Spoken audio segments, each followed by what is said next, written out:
sei, né? A turma hoje é mais de apartamento, não brinca tanto quanto nos quintais de antigamente, viu, meu irmão?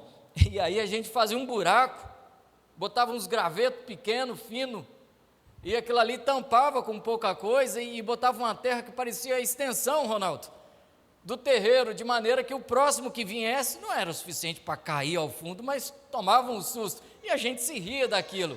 Aquilo, hein, Damares? Aquilo era fazer uma armadilha, porque nós estávamos pisando, achando que seria terra firme, não era, afundava, caía, alguns botavam até lama no buraco e coisa desse tipo, coisa de menino que não foi criado em apartamento. Mas nós vamos falar muito hoje dessa turma criada em apartamento. O que é apartamento? Uma casa fechada, acabou os quintais, ninguém mais brinca, as praças estão perigosas, não estou nem falando desses tempos, mas nos dias comuns, nos dias normais, e o que tem nos restado hoje é um quintal digital. Então, ao invés de ir para a rua, ao invés de ir para o terreno do lado, para o fundo das casas, nós vamos para as telas. Lucas, capítulo 10, versículo 27. A gloriosa obra de Cristo na vida da igreja precisa ser feita de forma racional, porque o nosso Deus é racional. Ele é o dono do entendimento, da inteligência, da criatividade, de todas as coisas. E Lucas nos fala sobre isso, e aí eu vou pedir para a turma ali de trás, aliás, dizer principalmente para quem está em casa, né, eu trouxe aqui um dever de casa, um dever dos meninos trabalhar ali, talvez um pouco mais hoje, que nós vamos usar um data show, e aí eu falei assim, eu queria que a turma de casa acompanhasse os slides. Então, meninos, se já quiserem colocar para a turma ir acompanhando, tá bom? E nós vamos conduzindo aqui, eu sei, vocês projetaram aí o texto bíblico, mas em casa também o povo deve ter Bíblia, eles vão abrir lá e vão ler conosco, né? Vão usar aqui na igreja, aqueles que às vezes costumam ler na tela, vamos usar a Bíblia hoje, que aí nós vamos fazer o percentual. E olha aí a nossa primeira imagem, ó. A proposta é para que possamos discutir, eu vou tentar passar por aqui, se não der a turma vai me ajudar lá atrás, e entre um pedido e outro, porque eu sei que vai dar alguns conflitos digitais. Passou. A proposta hoje é para que possamos falar sobre o QI. Em muitas situações, QI diz respeito a quem indica, quando eu quero conseguir alguma coisa, depende de quem está pedindo, depende de quem está indicando, é mais fácil ou é mais difícil, mas não é esse QI que nós estamos querendo falar. Isso deve bater na sua cabeça, acredito eu, para que nós possamos entender sobre o quociente de inteligência. Quociente é algo que talvez te faça lembrar, entre outras coisas, principalmente da matemática, porque está relacionado com cálculos, e quando nós estudamos então, quando nós estudamos lá nas escolas, nos bancos da faculdade que seja, que temos que resolver uma fração matemática, um problema matemático, então nós falamos do quociente, um número, uma forma de medida da inteligência. Olha, já inventaram isso, e faz muito tempo. Flying, lá atrás, 1900 e qualquer coisa, né, que criou esse modelo de medição da inteligência, e isso vem nos mostrando algo relativamente interessante. E aí a proposição é que possamos ler Lucas 10, a partir do versículo 25, na verdade, dando ênfase ao 27. É um texto extremamente conhecido, o bom samaritano, porque quando lemos, na verdade, fala-se de um samaritano, uma proposição que Jesus nos traz, e que nós o conhecemos bom samaritano, porque ele fez um bom gesto, um bom ato, e aí apelidamos costumeiramente, né, nos referimos a esse texto como um homem que foi bom, que era de Samaria, então um bom samaritano, que Jesus descreve aí sobre quando alguém o pergunta, mas quem é o meu próximo? E esse texto é muito profundo, porque Jesus, inteligente, talvez o maior quociente da inteligência aqui, depois de Jesus, Salomão, antes de Salomão, Jesus, né, sabia a importância, e aí eu desafio a igreja a pesquisar por que Jesus, quando tipificou essa passagem, usou um samaritano, não um galileu, não um outro povo qualquer. A gente encontra essa resposta, inclusive na história, mas é algo muito mais profundo, tá? E aí, o versículo 25 diz que certo homem, e olha que legal, intérprete da lei, ninguém que interpreta a lei, é alguém que não seja sábio, alguém para interpretar a lei, falou-se aqui, precisa ser alguém dotado de conhecimento, alguém inteligente, racional. Então havia alguém inteligente, racional, que se levantou com o intuito de pôr Jesus à prova. Falou assim: vou criar uma para esse cabra agora para ver se ele é bom mesmo. E aí foi conversar com Jesus e disse: mestre, que farei para herdar a vida eterna? Mas aí esse homem inteligente não foi tão inteligente, talvez porque ele não tinha o conhecimento de saber que Jesus era o próprio dono da vida. Então falar de vida eterna para Jesus era algo muito simples e comum. E aí Jesus vai responder: ué, você não é intérprete da lei? O que está escrito na lei? Jesus respondeu, mostrando para ele: rapaz, você sabe, você só não sabe que você sabe, então fica ativo, meu. Que está escrito na lei? Jesus perguntou a ele: como interpretas? E a isso o intérprete então disse: amarás o Senhor teu Deus de todo o teu coração, onde mora o amor, de toda a tua alma, de todas as tuas forças, e esse finalzinho aqui, ó, e de todo o seu entendimento. Entendimento é aquilo que eu entendo, é aquilo que eu sei, é o meu raciocínio lógico, é a minha inteligência. E amarás o teu próximo como a ti mesmo. Então Jesus lhe respondeu: rapaz, está vendo? Você sabe, é só praticar. O versículo 28, respondestes corretamente. Vai e faz isso, rapaz. Por que você está me perguntando aquilo que você já sabe? E por que eu estou fazendo essa provocação?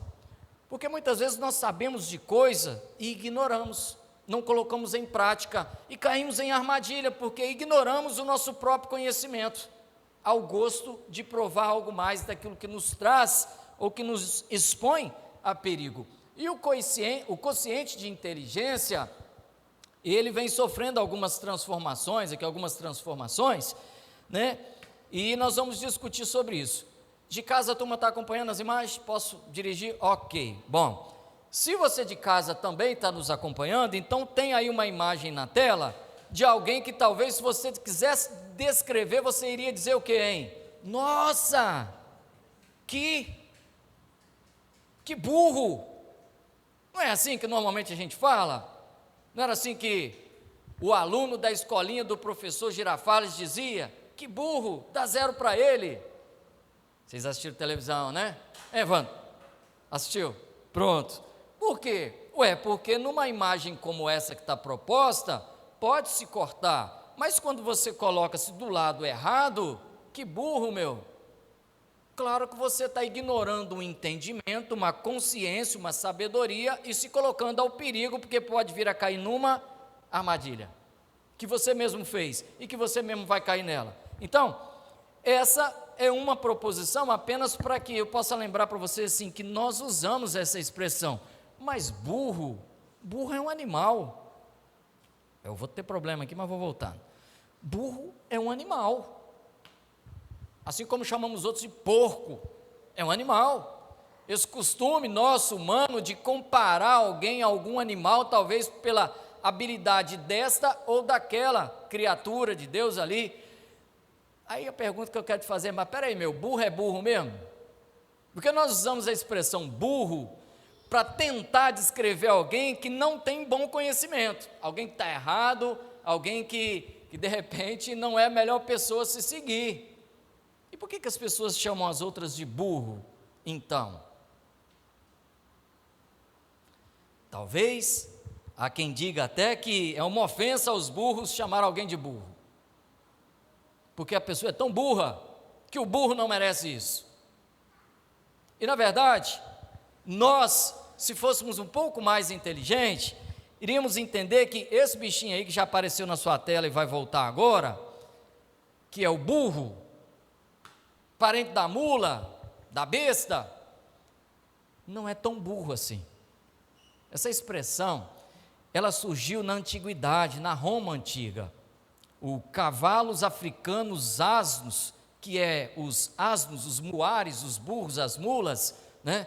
Ele também era criado, domesticado naquela época lá, ao lado dos cavalos, assim como hoje. Há quem prefira criar, andar, cavalgar, que seja, num burro, numa mula, do que num cavalo ou vice-versa que o seja. E são animais que são criados conjuntamente, não tem problema. E o burro, na verdade, ele é fruto de um cruzamento híbrido. Burros e mulas não se reproduzem normalmente, casos raríssimos na literatura que isso acontece. Quando você mistura um cavalo com uma jumenta, nasce um burro ou uma mula, ou o contrário, uma égua com um jumento, nasce um burro, nasce uma mula, então é um cruzamento híbrido. A grande questão é que quem criava esses animais, quem mexia com esses animais, começou a perceber uma coisa, de que, na verdade, há um humor diferenciado entre o cavalo e o burro. Você quer ver isso? Que é verdade? Nós pegamos essa expressão, aí atrás da sua máscara, aí em casa, se você for fazer agora uma expressão de emburrado, ó, a palavra aí, ó, você vai fechar a cara, vai ficar tronchudo, tronco, ríspido, grosso, vai transparecer alguém que não está num bom momento para mexer, para conversar, Marcelão. Então a gente, quando está emburrado, o menino faz isso muito bem, né, sem ensaiar, ele se fecha ali, faz um beicinho, a orelha não cresce, mas fica uma cara emburrada. Então, quando nós estamos emburrados, nós estamos mais sisudos. E o que aqueles romanos antigos perceberam era que era mais fácil lidar com os cavalos do que com os burros, do que com as mulas. E aí você já deve ter ouvido a expressão, dar com os burros na água. Aí eu vou te provar que burro não é tão burro assim. Ah, fulano deu com os burros na água, ou seja, não deu certo. Porque quem mexe com esses animais sabe, aí se fala das tropas de burros, né, que antigamente traziam os cafés lá de Lajinha, do Príncipe aqui para Vitória, botava nas cangalhas de burros e vinha andando nos caminhos. Quando chegava nas águas, se os rios fossem fundo e oferecesse perigo, muitas vezes os cavalos se atreviam a passar, mas os burros não.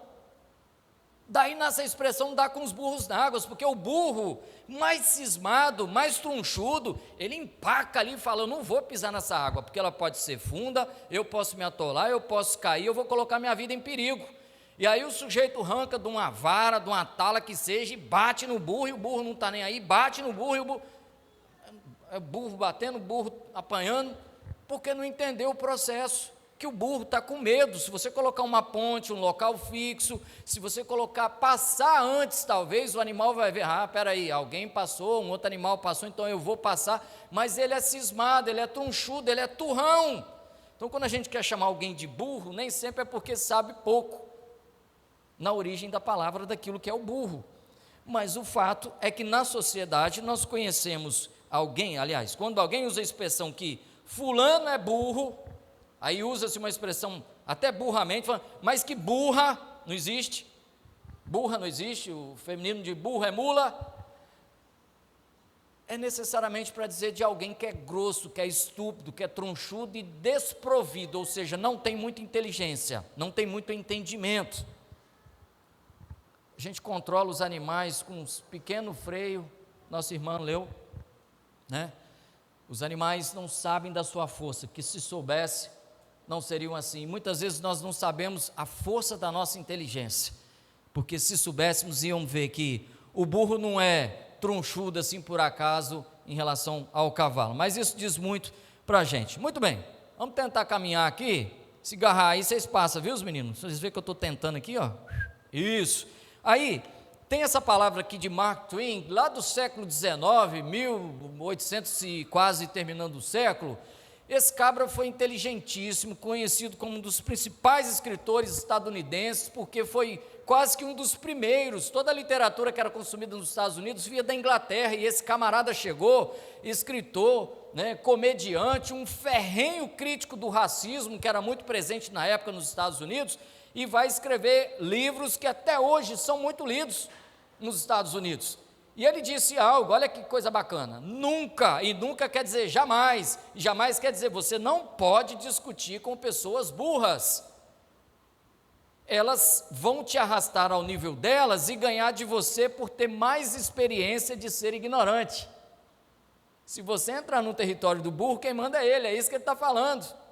E Mark Twain, que na verdade se chamava Samuel Clemens, né, e era conhecido como Mark Twain, que aí tem umas outras histórias lá, marco de segurança, enfim, ele vem trazendo essa fala para nós, e eu quis faço questão aqui de trazer essa fala pelo seguinte: nós estamos entrando no território dos ignorantes, sabiamente.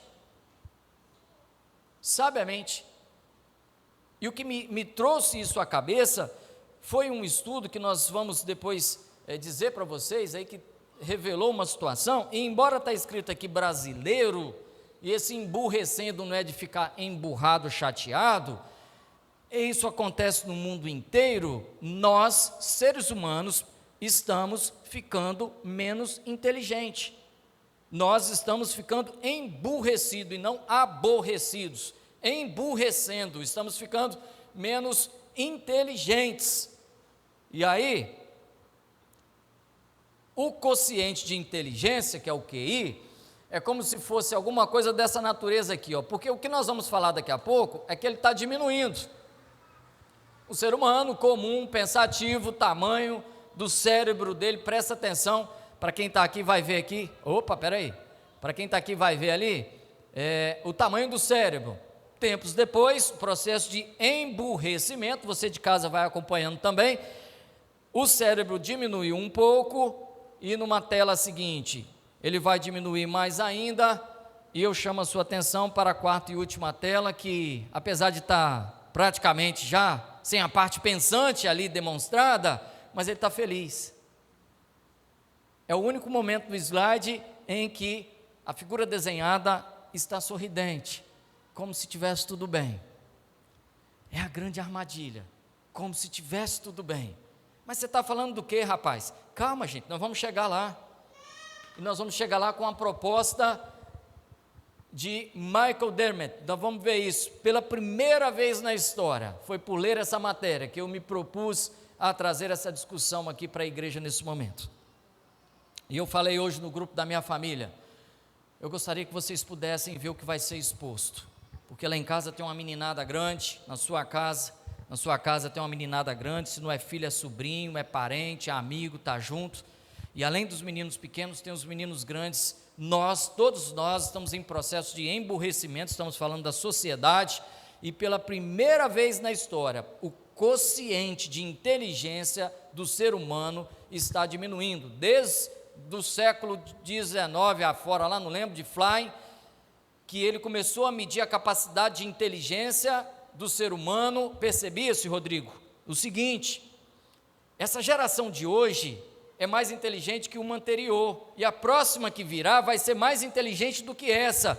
Então, pela forma com que Fly desenvolveu a sua forma de medir, avaliar a inteligência, o quociente de inteligência, uma geração é sempre mais inteligente, vinha sendo mais inteligente do que a outra, e de repente, essa geração de agora demonstrou claros sinais, com base no teste do quociente de inteligência, que ela está menos inteligente. Pela primeira vez na humanidade, desde que se passou a fazer a medição da inteligência, nós estamos numa geração que é menos inteligente do que aquela que antecedeu. Isso é grave.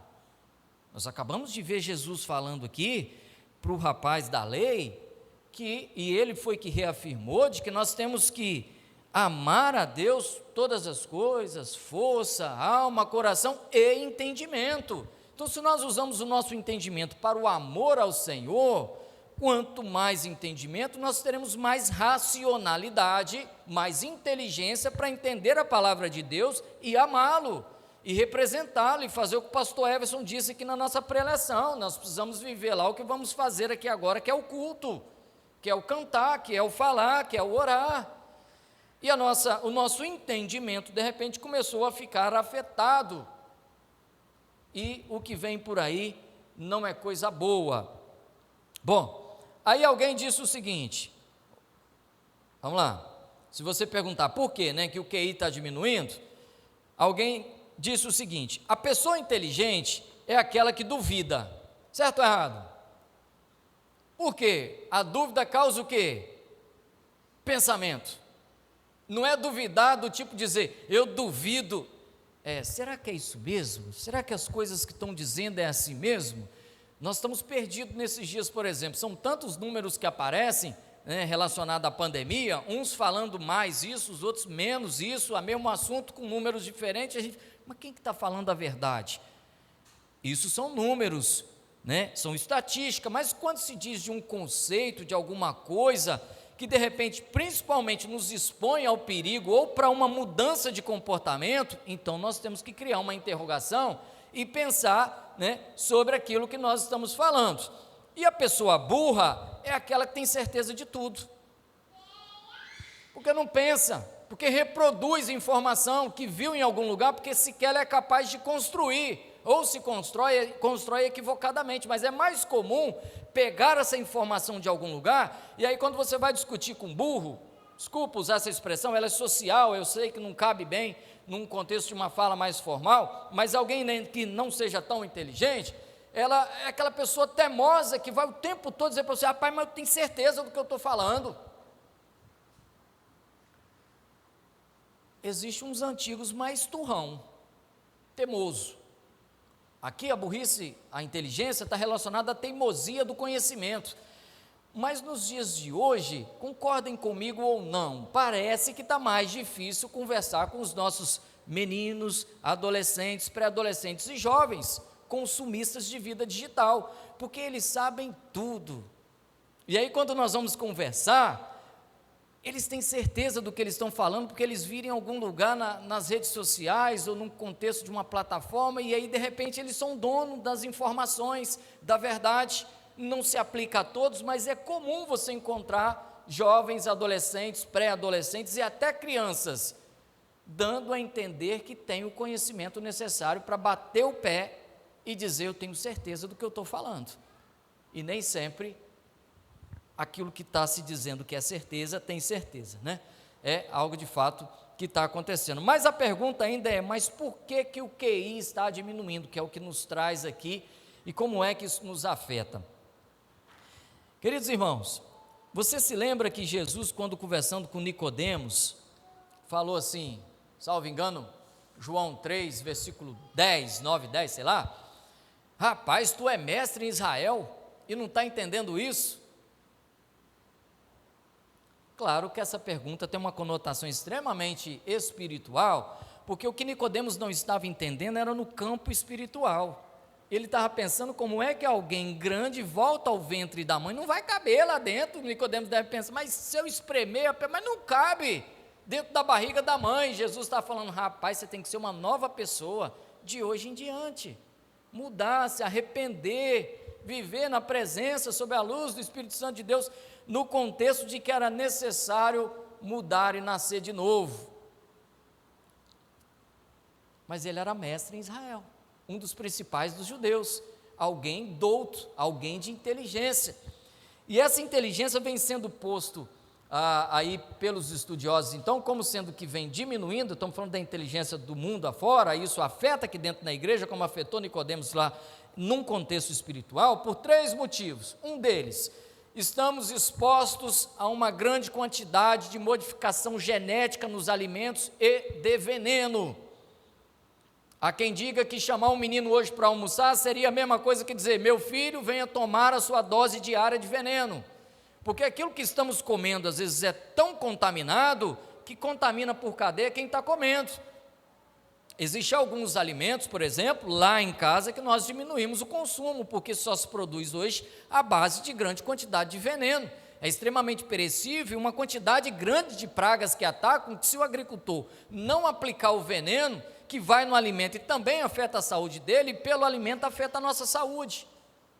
E que muitas vezes nós comemos, achamos gostoso, nos alimenta e não sabemos, está nos causando mal. E essa contaminação, ela não é só a diminuição da inteligência da pessoa, que tem afetado, como também a saúde, talvez criando aí alguns problemas seríssimos de saúde, mais em uns do que em outros, conforme o organismo de cada um. Então, dos 3 pontos pelo qual o quociente de inteligência vem diminuindo, um apontado é esse aqui, que é o consumo de veneno, de produtos transgênicos. Já viu? Se você hoje comprar, por exemplo, uma latinha de milho, que já tem muito conservante, essa coisa toda, muito provavelmente vai ter um Tzinho. Quem está aqui, ó, vai acompanhar aqui na maçã, e você de casa aí, tem um Tzinho. Tem a caveira, que é o símbolo universal do agrotóxico, um produto não orgânico, e esse T aqui significa que é um alimento transgênico, que foi alterado geneticamente, foi modificado, e até hoje, na verdade, nós desconhecemos as reais consequências do que isso pode causar no organismo de forma profunda. Mas uma das coisas já identificadas é que isso vem ajudando a diminuir a inteligência das novas gerações. Um outro contexto é sobre os produtos, as substâncias, né, que são nocivas de uma forma muito direta, presente nas drogas, sobretudo no THC. Se eu não errar, eu vou acertar, tetrahidrocarbinol, alguma coisa assim, muito presente na maconha. E essa é uma folha de maconha.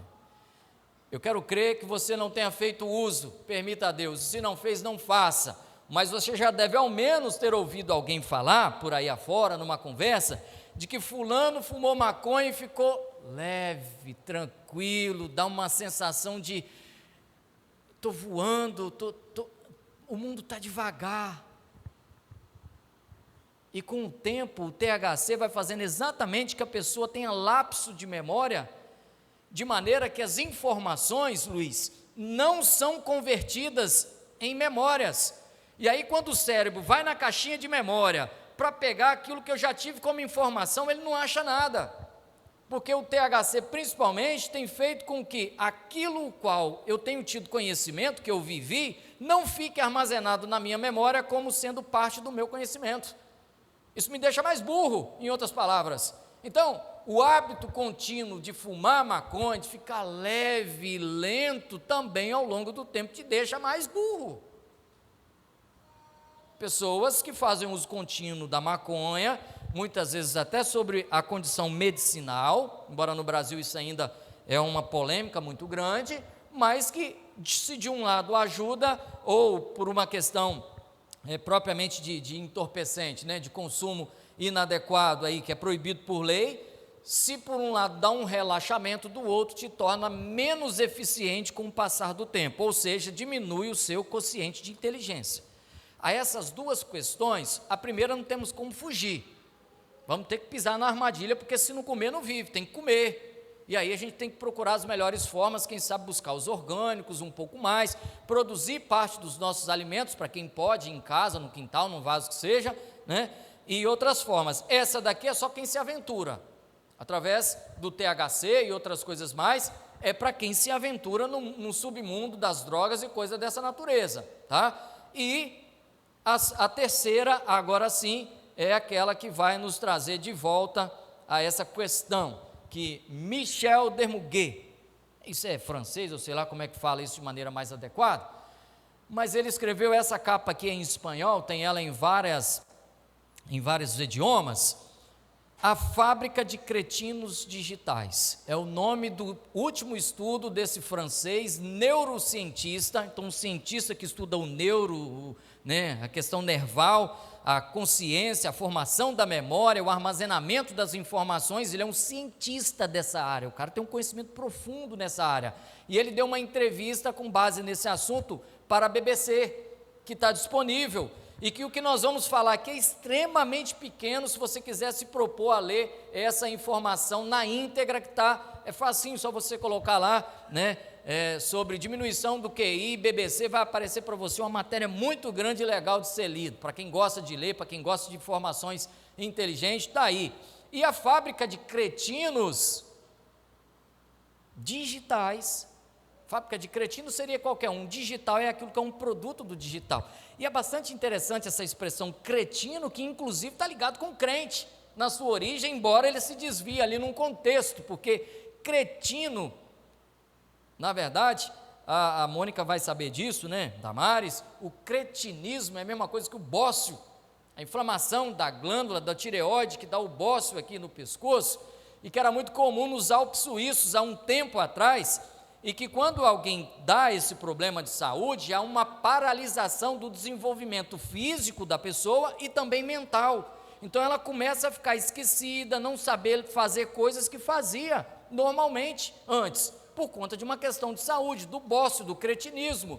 E aí, era muito comum na região dos Alpes, onde surgiu essa expressão, né, a origem da palavra do cretinismo, E aí eles diziam, pobre cristão, quem estava com bócio, com cretinismo. As pessoas se referiam muito a isso. Dali o latim trouxe essa palavra de cristão ligado ao bócio para cretíneos, de onde vem os cristãos, cristâneos no latim, de onde vem os cristãos no sentido de se referir a cristão e não a cristão como cretino. São interpretações que se dividem aí num certo tempo, mas a fábrica de cretinos diz respeito assim, olha, estamos fabricando pessoas que não têm plena consciência, que está com o seu desenvolvimento neural, que está com o seu desenvolvimento cognitivo, nós vamos falar isso mais à frente, paralisados, pessoas que estão mais burras, porque o quociente de inteligência delas, que vinha crescendo, parou de crescer e está diminuindo. E aí, Michel vem falar para nós então sobre a fábrica de cretinos. Eu chamo sua atenção de casa, você que está no tempo, para entender essa mensagem.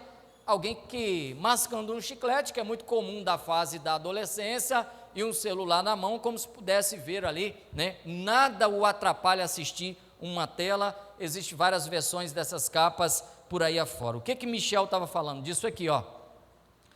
Estamos numa fábrica de cretino. Uai, que fábrica é essa? É uma fábrica digital.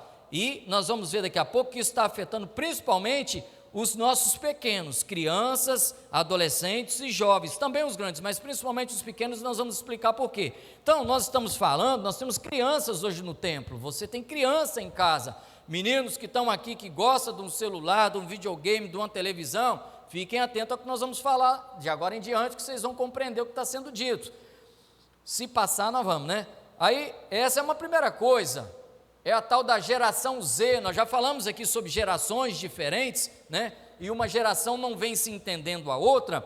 E outro dia desse eu falei uma coisa aí e soltei para o mundo, dizendo assim: estamos fritos, porque somos uma geração analógica e temos que educar uma geração digital. Eu, pai, pastor Everson, a turma aí da minha idade para cima aí, né? Somos de uma época analógica, não tinha o digital como hoje. Nós vamos aprendendo no tranco, os meninos têm que ir empurrando a gente para falar, aperta aqui, ó, é assim, ó.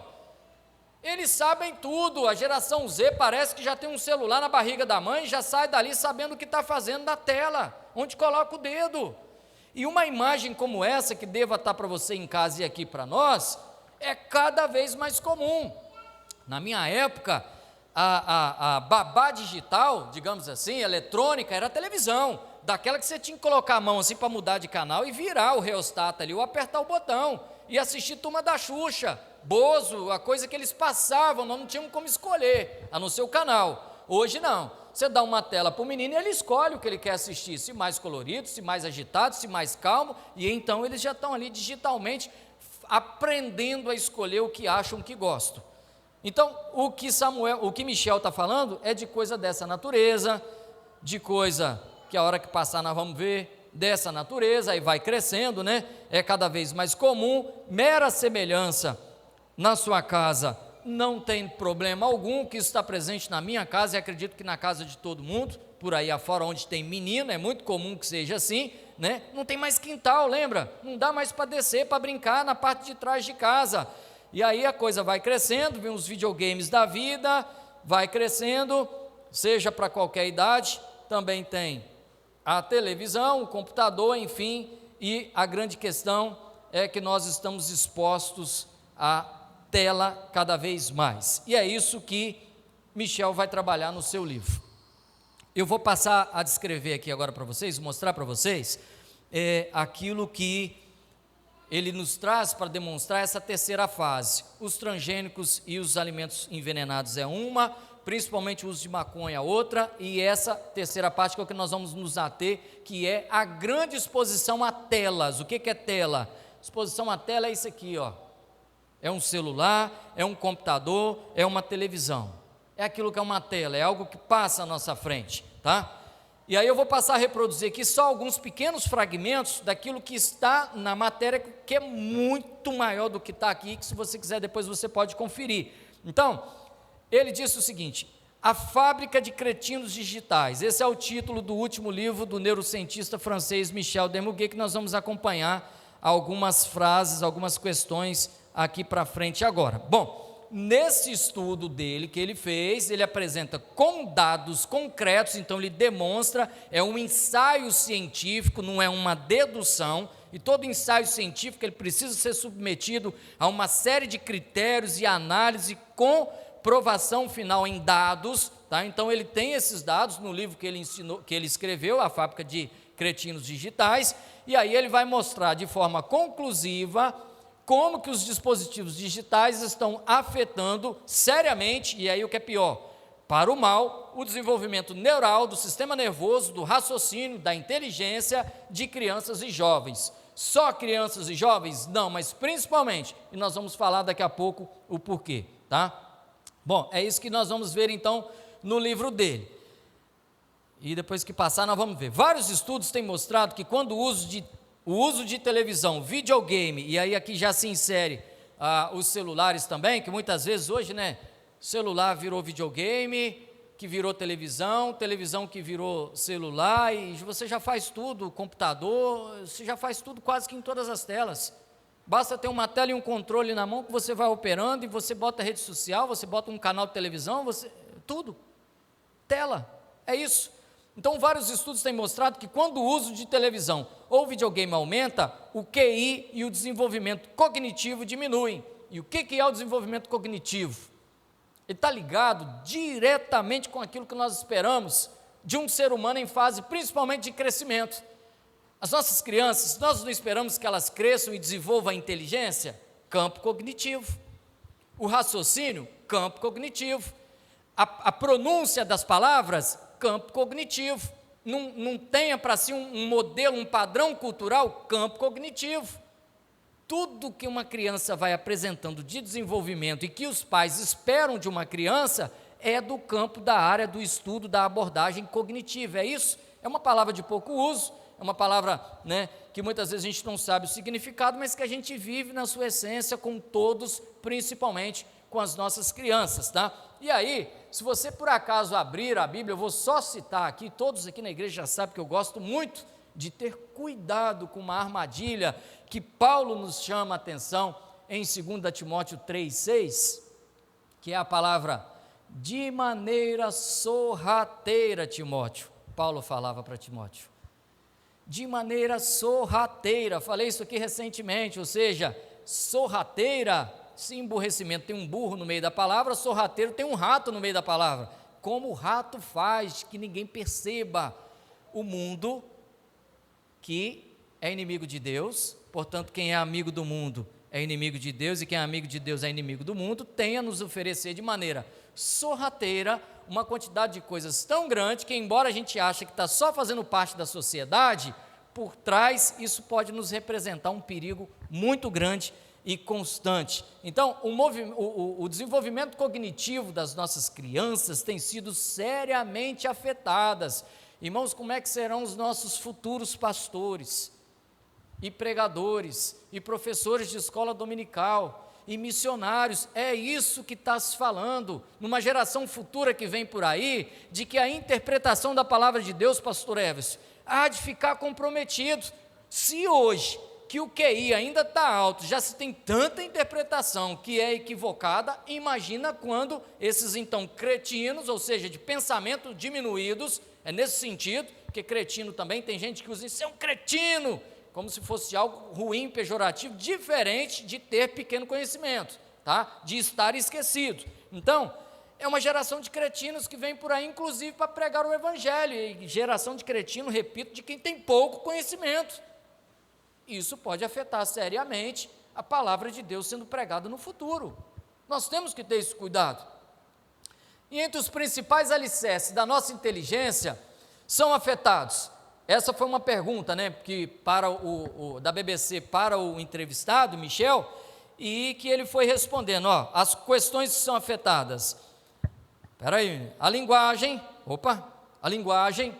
porque cada vez mais as gerações que estão chegando agora, os nossos pequenos, têm um conjunto menor, uma quantidade menor de palavras, então elas se expressam mal, e uma quantidade maior de novas palavras que os antigos não conseguem falar, principalmente criado nas redes sociais.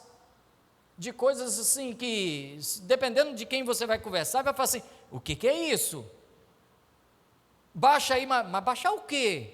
Baixar, rapaz, baixa o arquivo, mas um mais de idade talvez não vai saber o que é isso. E essa geração não tem a paciência de talvez explicar, de dizer.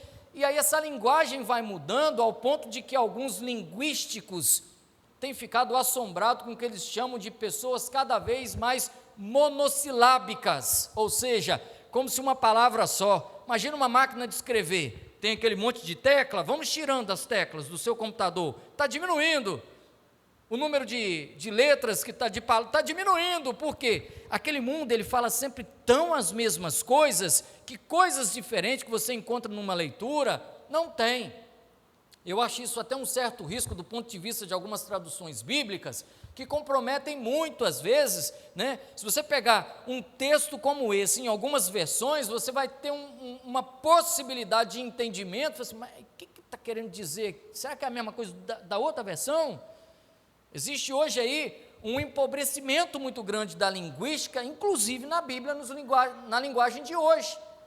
É legal, a gente entende aquilo que Deus quer das nossas vidas, mas que quando comparado com uma leitura de uma Bíblia revista e atualizada, e eu falo muito isso para o meu filho, leia a Bíblia revista e atualizada, que é para o seu vocabulário, a sua linguagem melhorar, filho, porque tem uma conjugação melhor, tem umas expressões, não entendeu? Vai ao texto, vai ao dicionário, procura saber. O que é isso? O que significa isso? Para você ter um conhecimento, um crescimento maior. E isso é o meu papel de pai. Eu tenho que educar o meu filho. E é disso que nós estamos falando e daqui a pouco você vai entender isso de uma forma mais precisa. Então eu não posso só querer que o meu filho leia.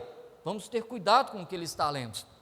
Vamos ter muito esse cuidado, porque influencia diretamente na linguagem. Se ele ficar só nas redes sociais, é só daquilo ali que se fala, que ele escuta e que ele conversa.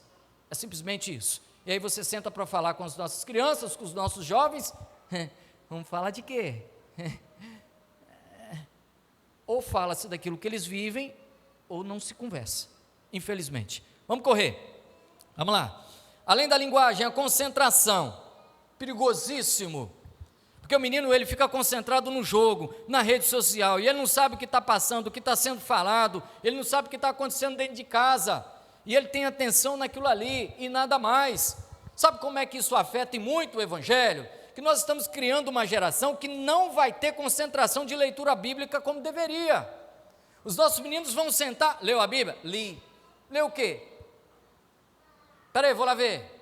Porque não lembra, não tem concentração no que está lendo aqui, pensando na fase que tem que passar do jogo, da série que vai passar daqui a pouco, que começa naquela sequência da televisão paga que nós temos, ou do YouTube, ou coisa dele. O menino não tem concentração, ele está desconcentrado, ele está perdido, ele está vagando, a mente dele está só naquilo que ele quer, naquilo que ele está consumindo, que para ele é tão vital, é tão importante, é tão gostoso, é tão colorido, é tão animado, que é tão bom que as outras coisas não são tão importantes assim.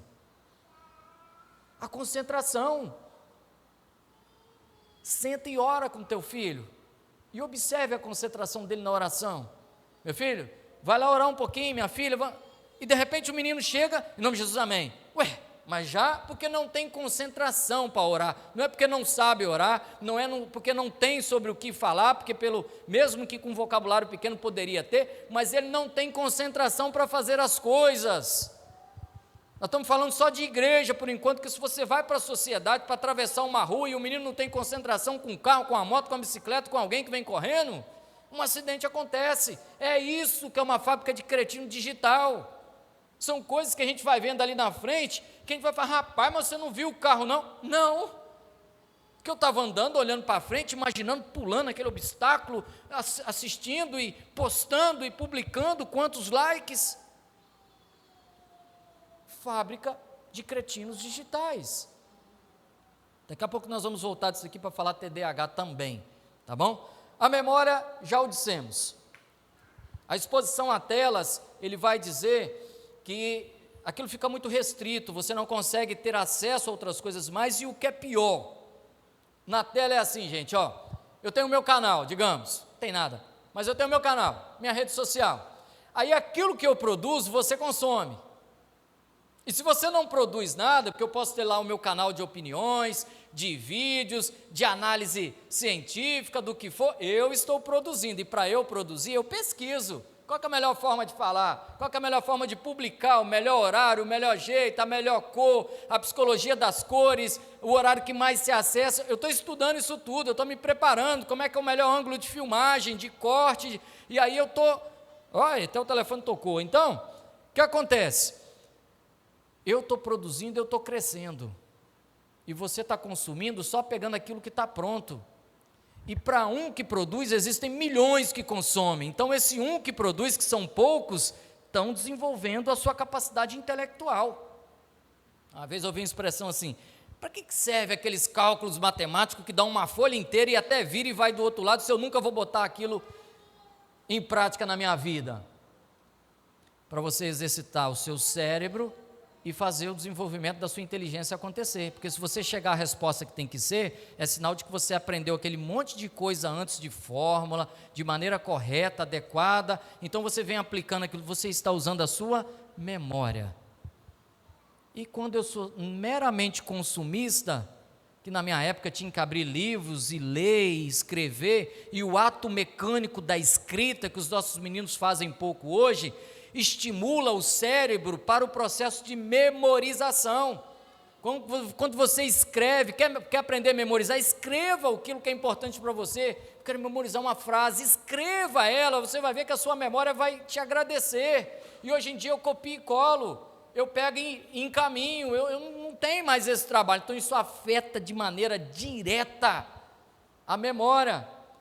E aí eu não me lembro das questões de uma passagem bíblica, quando eu tenho que evangelizar alguém, que alguém está falando em, rapaz, mas como é que mesmo foi que Jesus falou?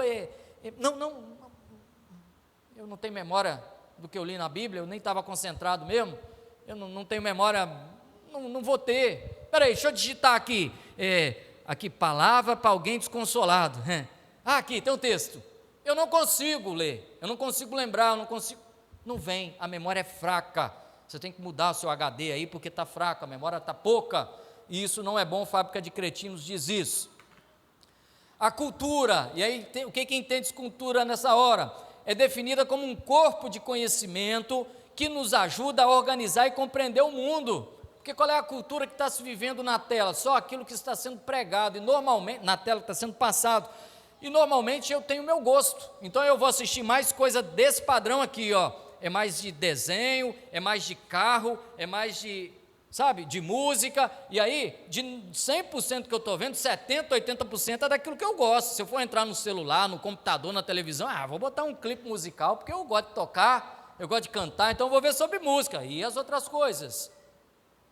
E os outros contextos, não que você não possa fazer isso, e não que a vida digital não seja boa, pelo contrário, olha que coisa boa, a gente poder pesquisar algo que realmente a memória pode estar naquele momento ali, não trazendo, isso é essencial, isso é maravilhoso.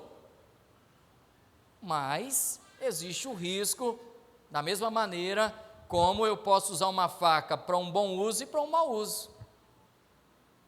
A gente tem que saber usar. Então, a cultura, ela fica extremamente prejudicada para a compreensão do mundo que nos cerca, porque eu sou tão especialista naquilo ali, que eu só sei daquilo ali. Mais do que qualquer coisa daquilo ali, eu não sei. E aí, quando eu sento num banco, vou numa entrevista de trabalho, que alguém me faz uma pergunta, que se não for sobre a minha área, eu não sou contratado. Rapaz, não serve não. Pum, carimbado, recusado.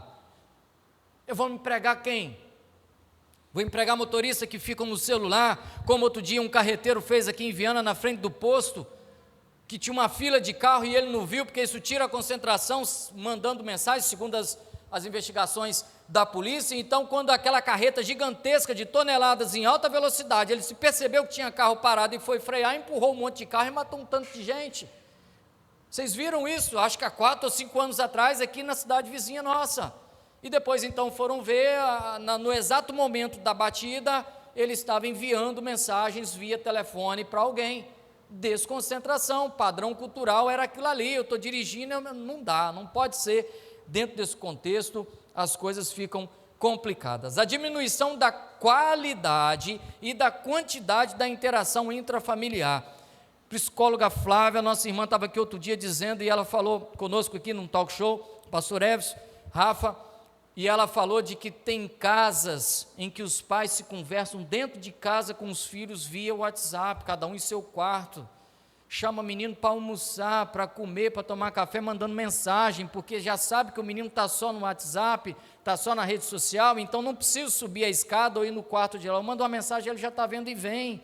Sequer conversam. Meu irmão, faça a experiência. Pegue um dia da semana, tire a vida digital, apague as luzes e senta todo mundo no sofá para ver se a conversa rende, para ver se a vida digital vai fazer falta, falar das coisas boas, das épocas antigas, como é que eram as brincadeiras e como é que estão sendo hoje, de como que foi o dia. Hoje o digital está presente em todas as coisas e, como disse alguém, né? O dia que a tecnologia dominar a sociedade, atribui-se essa frase a Einstein, mas ninguém comprova, teremos uma geração de tolos.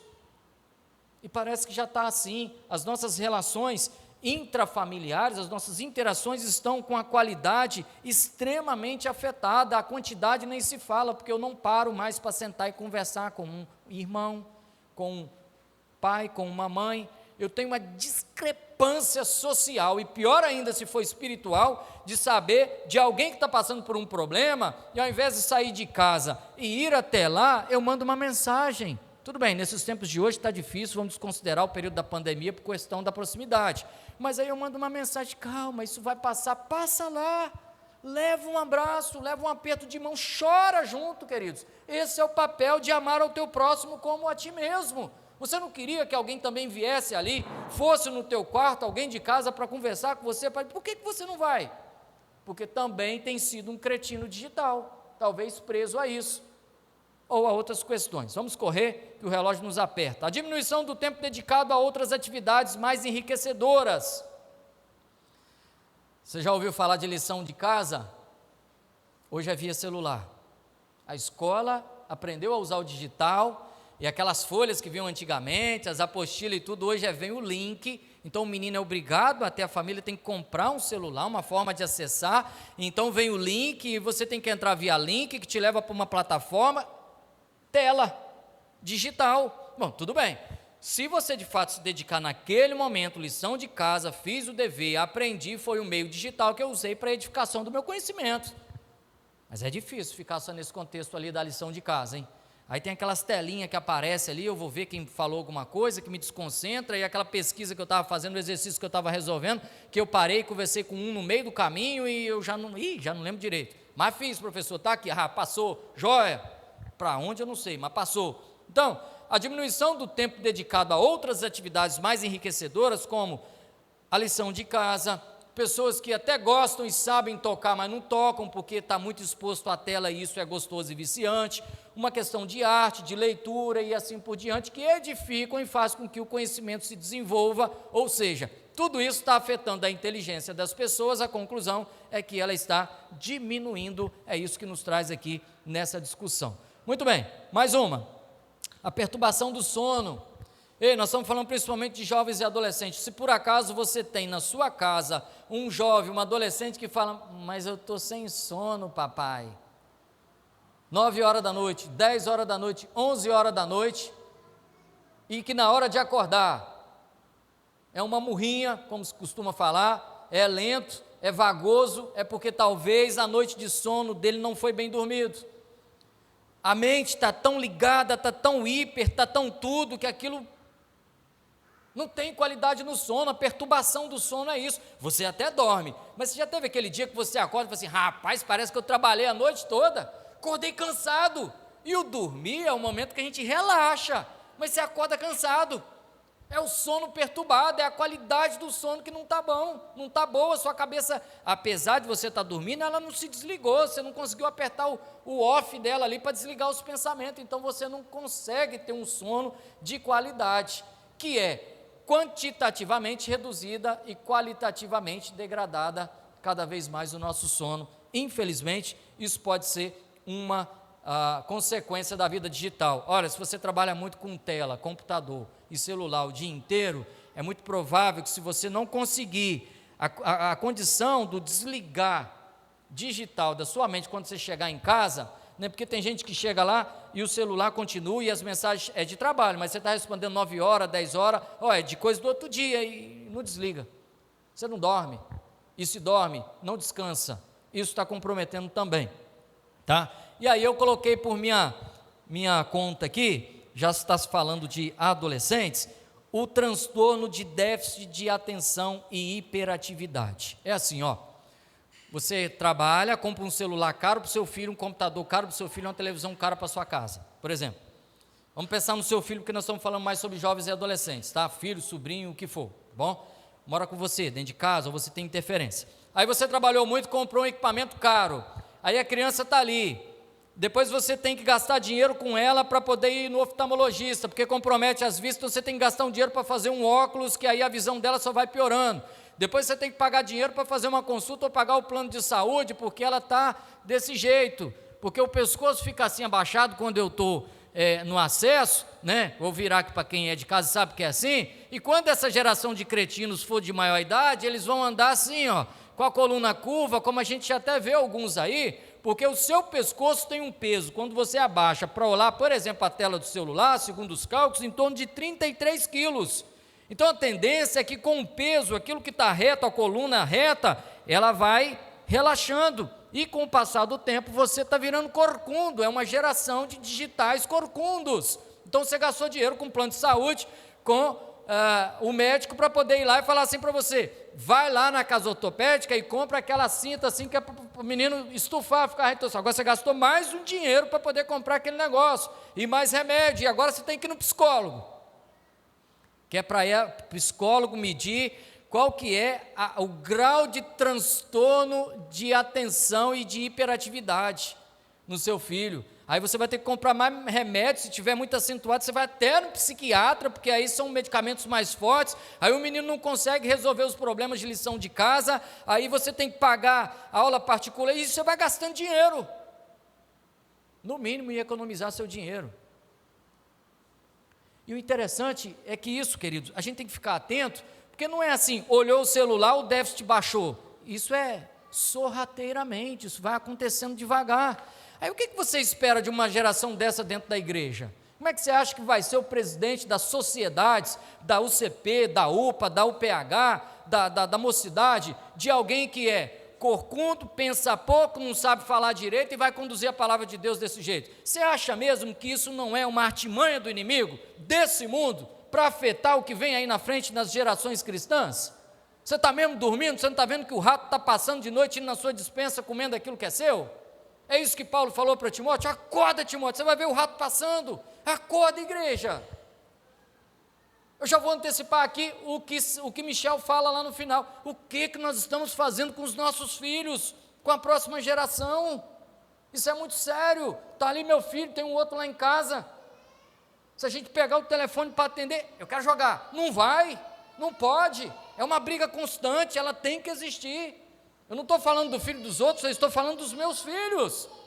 Você que tem o seu é que sabe como está. E sabe medir isso daqui. Então o TDAH, que é a medição do transtorno de déficit de atenção e hiperatividade, é cada vez mais presente. Quem trabalha em escola aqui, sabe que direto tem que falar assim, leva esse menino para a sala do psicólogo lá para ver, porque a atenção dele está voando. Menino, você entendeu?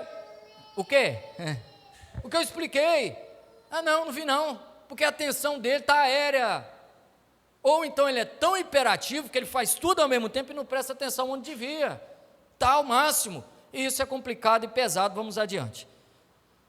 Se passar, passou. Outra coisa, a superestimulação intelectual. Sub quer dizer abaixo.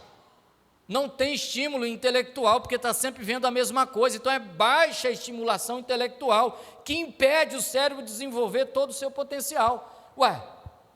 Você tem um carro, você está andando a 60, se você não acelerar mais para ele ir a 70, 80, 100, ele não vai, seu cérebro é do mesmo jeito, você está usando ele um pouquinho. Se você não estimular ele, para ele render um pouco, ele vai ficar preguiçoso daquele jeito, olha só isso.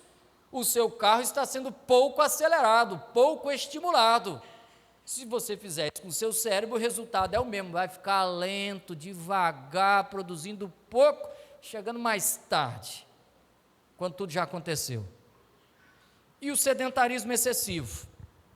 O que é o sedentarismo? Você bem sabe disso. É aquele negócio chamado sofá. Que você senta ali, fica acomodado e não levanta. Vamos correr. Vou assistir, rapaz. Eu vejo o jogo pela televisão, não preciso correr atrás da bola, não. Vamos trabalhar?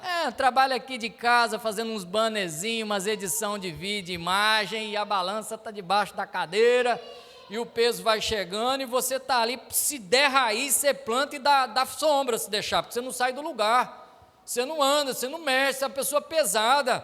Coitado de quem te convida para sair, porque você é tão pesado, lento e devagar, que você faz raiva em quem está com você, sedentário. É difícil, é complicado, é um convite só, vamos chamar o fulano. Não vou nada, vou sozinho, acha alguém no meio do caminho. O sedentarismo é coisa do tipo, vamos para a igreja? Vou assistir online. Que além de ser um sedentarismo social, é espiritual, que do ponto de vista para aquilo que estamos fazendo hoje, que é a escola bíblica dominical, é pior ainda, porque isso diante de Deus é pecado. Você está servindo a Deus de forma relaxada, e não é isso que Deus quer de você. Vamos pregar o evangelho, não é só ir para a igreja, vamos testemunhar, é para fazer um banner, então vamos fazer um banner falando de Deus. Tudo bem, das outras coisas, se forem edificantes, mas também porque não vamos falar do evangelho e assim por diante. O sedentarismo mata a vida cristã e tira você do contexto social, e as telas fazem isso com a gente. Bom, já caminhando para o final. Observou-se que o tempo gasto em frente a uma tela para fins recreativos, de brincadeiras, atrasa a maturação anatômica e funcional do cérebro. Atrasa quer dizer, ela está acontecendo, gente, só que mais lento. E nós estamos aqui falando da diminuição do QI, ou seja, o quociente de inteligência, ele continua sendo medido e continua acontecendo, mas ele é menor, porque ele é mais lento, ele é mais devagar, porque tudo isso atrasa, a formação anatômica e a sua funcionalidade do cérebro em várias redes cognitivas. Lembra que nós falamos da questão da cognição relacionada à linguagem e à atenção? Então, são os efeitos do que a vida digital pode nos fazer, não só nessa questão do cognitivo, como também na questão física. A gente falou do problema nas visão, passou. Atividades relacionadas à escola, trabalho intelectual, leitura, música, arte, esportes, todas têm um poder de estruturação e nutrição muito maior para o cérebro do que as telas, irmãos. E é exatamente isso que diminuiu. A tela aumentou e escola, trabalho intelectual, leitura, música, arte, esporte e outras coisas mais diminuiu. Então, quando você tem uma diminuição de outras coisas que não são a tela e o aumento da tela, você tem, segundo o estudo que foi feito por neurocientistas, e aqui esse deu a entrevista, Michel, ele diz então que isso daqui inibe o seu crescimento, o desenvolvimento do teu cérebro, em relação às telas, ao que as telas acabam fazendo contigo. Quando uma coisa para, a outra aumenta. E isso é perigosíssimo. As telas são bem-vindas, usadas na quantidade certa, do jeito certo, para o assunto certo, na hora certa e assim por diante. É isso que ele está falando, Então, está aí mais uma fala, para passarmos um pouco adiante e não estender tanto ao horário. Ela vai passar. Muito bem. O tempo todo nós falamos assim, mas por que mais jovens e adolescentes? Agora está a explicação, eu disse que ia comentar aqui. O potencial para plasticidade vem de plástico. Aí você não vai imaginar aquele plástico duro, aquele mole que estica, que elasticica, sabe? Como um elástico, na verdade o elástico também é feito de borracha, o plástico e assim. O potencial para plasticidade cerebral, crescimento cerebral, é extremo durante a infância e a adolescência. Aí você vem querer dizer que o mundo não é sagaz e o mundo jaz a esse maligno em pegar a tua criança desde cedo, quando você, mãe, está amamentando a criança, e a criança está aqui no colo, e você está aqui, menino no colo, mamando, e aqui no celular. E desde muito cedo, sua criança está vendo você mexendo no celular, e você acha que ela vai querer o quê? O peito para o resto da vida? Uma hora vai secar o leite, mas o celular você compra outro. Ele vai estar ali o tempo todo, ensinando o teu filho, desde cedo, a fazer isso daí. É o pai que chega em casa, o tio, o avô que o seja, e antes mesmo de dar um abraço, de tirar a roupa, de comer alguma coisa, já corre para o celular, corre para o computador. Seu filho está fazendo, está vendo você fazer isso. Você acha que ele vai fazer o quê? A elasticidade cerebral, ela é ocorre principalmente na infância. É por isso que o rato do inimigo, que trabalha de noite na surdina, sorrateiro, leve, ninguém percebe, está dando a você, sabe, o direito de permitir o seu filho a acessar a rede social a hora que ele quiser, o tempo que ele quiser, do jeito que ele quiser, e aí está à vontade, porque como é que faz o menino, hein? Quando você fala, hoje você está sem celular, dá um efeito de elefante nele, mais na parte frontal do elefante, chamado tromba, que cresce, e ele fica bicudo, porque ele faz bico quando você tira a vida digital da criança. A gente sabe que é assim. Vamos correr aqui. Então ele não vai embora, mas se torna muito menos eficiente. Isso acontece, ele não vai embora, quer dizer, acontece também nos adultos, a elasticidade do cérebro. Porém, ele é ineficiente, é uma espécie de um plástico, uma massinha. Sabe massinha? Quem mexe com massinha? Massinha de criança. Você começa a brincar, ela é molinha, assim é o cérebro da criança, está aprendendo, Aí quando você mexe muito na massinha, ela fica dura. É o cérebro do adulto, já não tem mais aquela elasticidade, aquela plasticidade. É assim que a coisa acontece. Então ele se torna muito menos eficiente, é por isso que os nossos jovens estão sendo diretamente afetados, as nossas crianças diretamente afetadas pela vida digital, e coitado de quem espiritualmente acha que isso não é artimanha do inimigo. Quando uma tela é colocada nas mãos de uma criança, eu coloquei entre aspas, que é uma fala dele, ou um adolescente, quase sempre prevalece o uso recreativo, os usos recreativos mais empobrecedores. Você dê uma tela na mão da criança, computador, celular, televisão, o que ela vai escolher, quase sempre, ele está querendo dizer, é aquilo que empobrece, porque tem coisa boa para ver, tá? Tem coisas maravilhosas para ver, e que vai fazer de você, do seu filho ou de quem for, uma pessoa mais pronta para o mundo, tá? Essa foi uma frase dele. E outra foi que o problema com as telas é que elas alteram o desenvolvimento do cérebro dos nossos filhos e o empobrece. E aí, o que é pior? Em média, depois dessa frase eu vou voltar a essa segunda. Esse foi o resultado da pesquisa que ele fez. Quase 3 horas por dia para a criança de 2 anos. Média de resultado científico. Ou seja, o menino está chorando, antes dava o peito, hoje toma o celular. Funciona ou não funciona? Funciona, você de casa sabe disso, você que está aqui sabe disso. O menino está chorando, se você der o celular, ele para de chorar, se você colocar o desenho, ele para de chorar. E aqui ele está falando que existem crianças que em média 3 horas por dia, crianças de até 2 anos, já ficam expostas à tela, pode ser televisão, computador, celular. Cerca de 5 horas para crianças de 8 e mais de 7 para adolescentes. 24, 7... 14, nossa, é quase 1/3 do dia, hein? Que um adolescente fica olhando para a tela, hein? Será mesmo que coisa demais desse jeito não vai causar problema? Isso significa que antes dele completar 18 anos, nossos filhos terão passado o equivalente a 30 anos letivos. O que é isso? A quantidade de tempo que ele passa na escola. Antes de completar 18 anos, nossos filhos terão passado o equivalente a 30 anos letivos em frente às telas, ou, se preferir, 16 anos trabalhando em tempo integral. Perguntaram para a Flávia, no nosso talk show, qual é a idade ideal para dar um celular para a criança? E ela respondeu, o mais tarde possível. Quem sabe com 15 anos, 16 anos, o mais tarde possível. E aí, meu irmão, quando ele foi questionado, quando ele foi questionado sobre o que podemos esperar dessa geração, então ele vai usar as 2 gerações alfa e beta. Cuidado, se o seu poder aquisitivo é maior, o seu filho estuda em colégio particular e você tem acesso facilitado a esse mundo digital e facilita isso ao teu filho, o teu filho tem ainda piores condições para ser um homem bom ali à frente. E ele fala sobre isso, porque ele vai dizer o seguinte, antes dele entrar aqui, de que as crianças que vão para o ensino público, por ser mais deficiente, ainda escrevem mais, exercita o cérebro, ainda pesquisa mais, muitas vezes exercita o cérebro, ainda corre mais de pé descalço atrás da bola, exercita o cérebro, enquanto as crianças que têm tudo na mão, que têm essa vida digital, que tem uma escola diferenciada, que acessa tudo via link, que fica só sentado, que não faz exercício físico, vão ter mundos diferentes. um mundo triste em que, como disse o sociólogo Neil Postman, eles vão se divertir até a morte. Uso recreativo das telas. Eles vão se divertir. O que é que pode se esperar? Ele perguntou da geração de cretino. Que eles se divirtam até a morte. Você já viu aqueles jovens já entrando na vida adulta que falam assim, um crianção, passa a noite jogando, no outro dia dorme o dia todo, e ainda fala, quando acorda na hora do almoço, mãe, o almoço está pronto, e são 3 horas da tarde, quando ele está acordando, perguntando se o almoço está quente.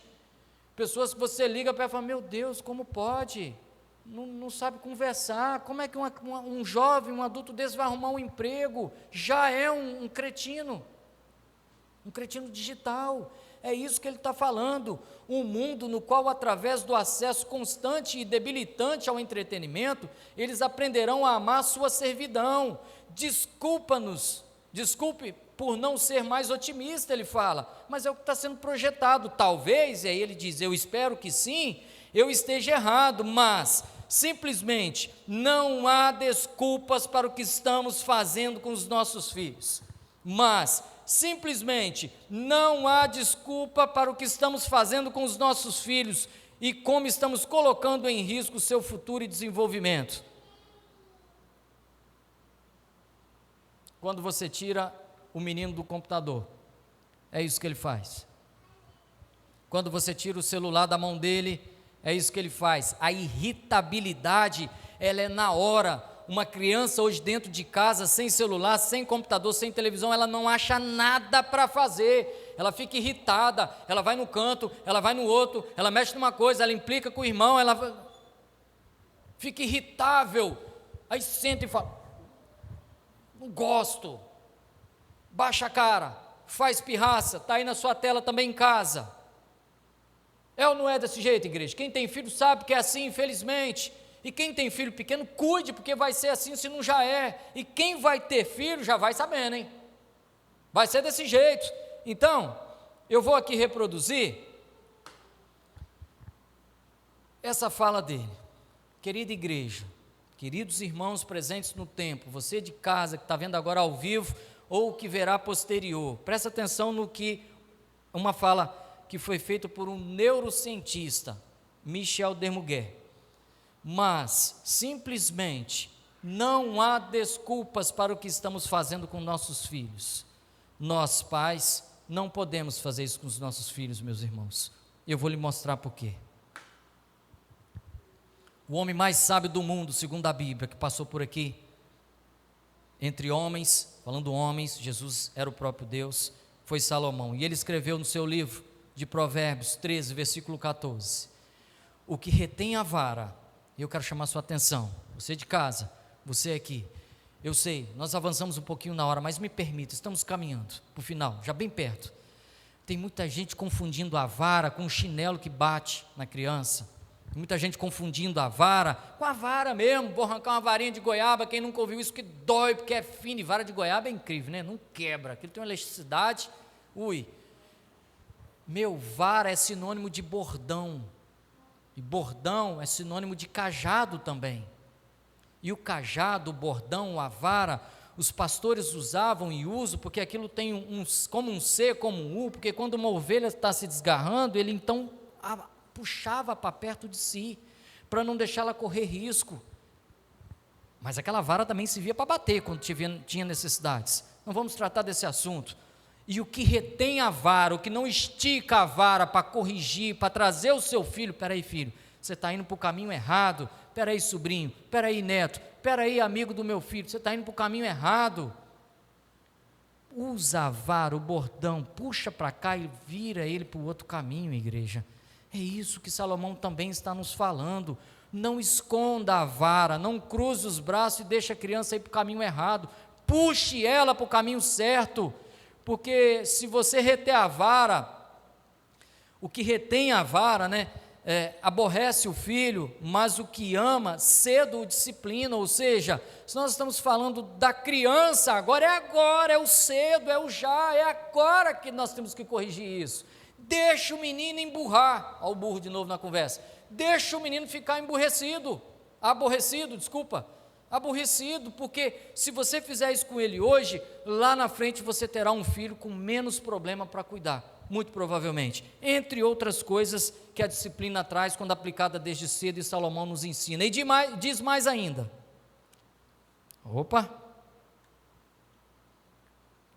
tem mais uma última citação, lá no final,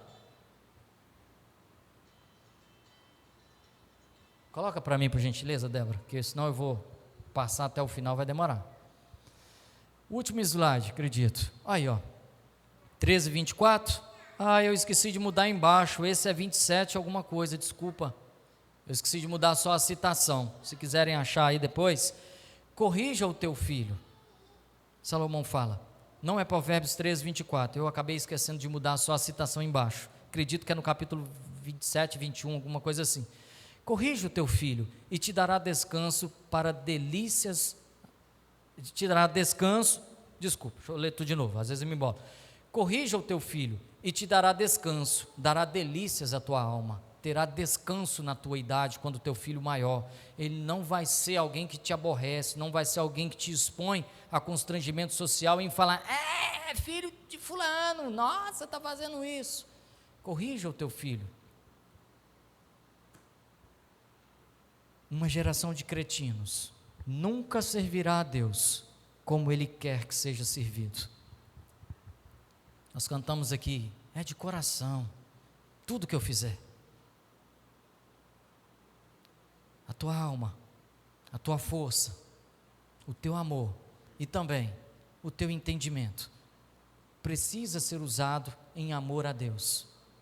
E se você não cuidar do seu entendimento, então você não está cuidando da forma maravilhosa como você pode cultuar a Deus. E se você não zelar pelo entendimento do teu filho, de igual modo, você está sendo relapso, descuidado, quando poderia tornar uma criança mais saudável. Queridos irmãos, quando eu oro pelos meus filhos, e está aqui o Estevam, vai fazer 13 anos, eu peço a Deus para que ele seja um bom profissional, quando vier a trabalhar. 29:17, Provérbios, obrigado, Damares. Um bom pai quando vier a ter filho, um bom marido quando vier a casar, um bom motorista se tirar a carteira, inclusive que o livre do mal. Mas eu nunca deixo de falar com Deus, de que o que eu peço é principalmente que o meu filho seja um exímio anunciador do Evangelho, um homem que a sociedade olhe para eles e diga, ali tem um servo de Deus. E quando eu choro, é de saber que o mundo é tão carrasco com a gente, porque as nossas incansáveis correções, tem hora que a gente acaba perdendo, e está ali o meu filho, que pode ser o seu filho, que pode ser quem for, que está viciado nisso, e olha tudo que está sendo feito com o meu filho. Um filho só sabe o que é o amor e a dedicação de um pai quando ele vier a ser pai. Não há palavras que justificam, não há palavras que consigam explicar para quem é filho, ainda não pai, o quanto nós nos dedicamos. Foi quando eu vim a ser pai que eu fui entender a racionalidade e o interior de dizer que quando Deus deu o seu próprio filho por nós, só então eu pude entender a força que é isso, porque hoje eu daria a vida pelo meu filho, e Deus fez isso por nós, e só se entende isso quando você é pai.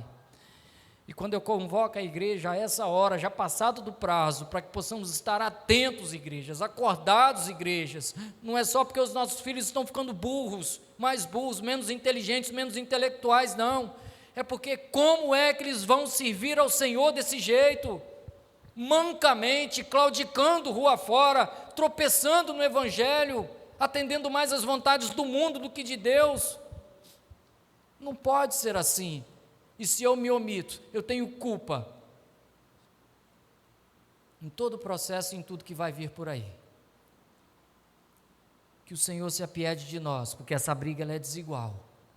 O inimigo é sagaz, ele é forte, ele é inteligente, e uma tecnologia que foi criada, de repente, para coisas boas e que realmente nos abençoa. Olha que perigo que nos expõe.